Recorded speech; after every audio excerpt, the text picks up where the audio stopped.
How's it going there, YouTube? Well, kind of been absent from here a little bit because I've been busy. Had some things go on there the last couple weeks. I haven't had a chance to make any movies, but first and foremost, we had a big tree come down here in last week's storm that I've been trying to get cleaned up here. I believe it was a Manitoba maple tree. The forward-facing camera on my phone is not very good, so I apologize if this comes out kind of foggy. But we had a big tree come down. We just had a new privacy fence put in up here, and the tree come down on the fence and on the shed in the back here. No damage though, thankfully, but could have been a lot worse. I've already been kind of cleaning some of it up, and I've burnt quite a bit of it already. I'll flip you guys around here so you guys can see what's going on. So that's some of what I got left here. I burnt up quite a bit of brush there last Saturday. Kept some big chunks there because I think what I might do, piece there you gotta pick up. Kind of thinking what I might do like I did a few years ago. I'm gonna take some of the big chunks and donate to the Cookstown Steam Show for firewood for steam engines. So this tree, it's split right where it was, right there. It came over. The storm hit not this past Wednesday, but the Wednesday before, that night into Thursday. I did not hear anything or notice anything on the Wednesday night. I did happen to notice it on Thursday night when I come home from work and let the dogs out. So still kind of cleaning this up here a little bit. This behind us here, this is the property line here where the fence is. It's actually 6 inches on my side, so this tree's not actually ours, but I wanted to get it off the shed and the fence, of course. But some of the bigger chunks I wanted to get chopped up because I want to donate them to Cookstown. So that's one thing on the list. Yeah, I got my truck in the shop right now. I got to do an oil change on it. You got to change the driver's side upper control arm because I have a bushing out. I got quite a pretty good shake going down the road when you get over about 80, 85 kilometers an hour. I had everything, the whole front end redone again last fall time because I did it originally when I put the lift kit in.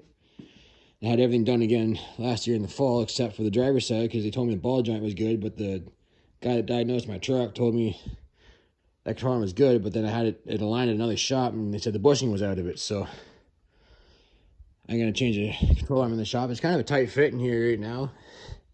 It's a very tight fit right now because everything's, when I had everything in winter storage, I had quite a bit more room. But it's manageable.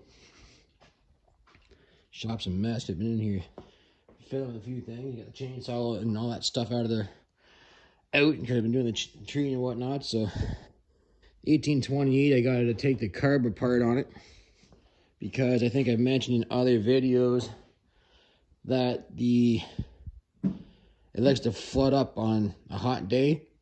But I think I've confirmed now that the float in the carburetor has absorbed enough gas that now it's sunk completely to the bottom of the bowl in the carb. So I'm gonna have to take the carb off this, pull the float out of it, and I'm gonna use some of that POR 15 gas tank sealer. I'm gonna dip it in that, let it dry, and that should hopefully seal it up, and then we can be up and running again. Because I tried to start it there last week and it wouldn't start; it just flooded up. I had originally noticed a problem with Kawartha. I always had a hard time getting it to go on a hot day because that float would dry out, and then as soon as you turn the gas on to try to start it, it would flood. But it gave me one heck of a time at Kawartha to get it started again. So I did get it started now on the trailer. Now in the shop it won't start. So at least it's doing that here. The 80 I haven't really done a whole heck of a lot with. I threw that tire up on there just to get it out of the way. I still got to pick my tubes up from Ontario Vintage Tractor there. I need to get up there and get those tubes from them. I painted the exhaust pipe on the 80 because I was bored one night a little while ago. Anyway, I'm going to have to get this jack out of the back corner here, but get started working. But anyway, I want to make a quick video for you guys. I don't know if I'll record working on the truck or not. I kind of wanted to get it done. I'm going to have to throw a set of tires on the truck here soon if I decide to keep this. I am thinking about trading this truck in the fall time. Just not exactly sure what we're going to go for just yet. I did price out a 6.2 SL TCR half ton But since we're doing quite a bit of towing, and I want to eventually get to the point I want to be able to take the 80 and the 1828 away at the same time, I'm also considering a 3/4 ton Duramax diesel. Now, that's great for towing and whatnot, but I don't want to drive a 3/4 ton truck every day because I do put on about 120 Ks a day going to work and back.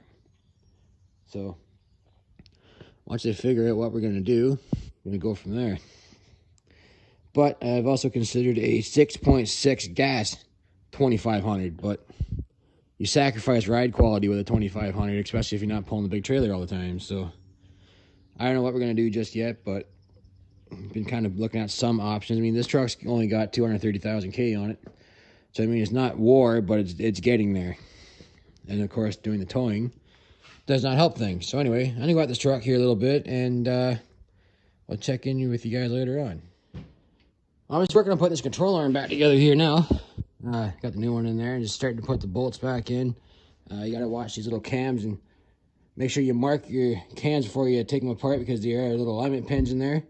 But anyway, I'm not a mechanic, but I just have experience doing mechanics. And most of you guys know I used to work in a shop and whatnot for a few years. I was a full-time, well, I was a lube tech, but I also worked in the main shop too and helped out. So I've got some knowledge how to do this stuff. I mean, it saves you a bunch of money being able to do this stuff yourself. It is expensive to take your truck to a shop. Now, anytime, like say my truck, for example, of course, mine being lifted, nobody wants to work on it anymore anyway, unless you get a guy that wants to deal with lifted trucks. But, you know, most of the stuff's relatively simple. It's all nuts and bolts. If you have a little bit of mechanical knowledge, then you can figure it out. But anyway, I want to end my video here. Also, I did want to say, too, I'm planning on going down to Canandaigua, New York for the Oliver Hart Park Collector Summer Show. It's on August 9th through the 12th. That's the weekend after Cookstown, I do believe. I think I'm going to go down on the Saturday. I mean, I want to get my truck fixed up, of course, before I go down there, because that's not safe. And they rode around that for quite a bit, and I don't want to be pulling trailers and stuff in the summertime with a shaky front end. That's no good. So, I want to get that fixed up before we go down there, of course, and we'll get her lined up, and we'll be all safe and ready to go down the road for a big trip. So anyway, if you guys like what she has always, please comment, rate, subscribe. Thanks for watching.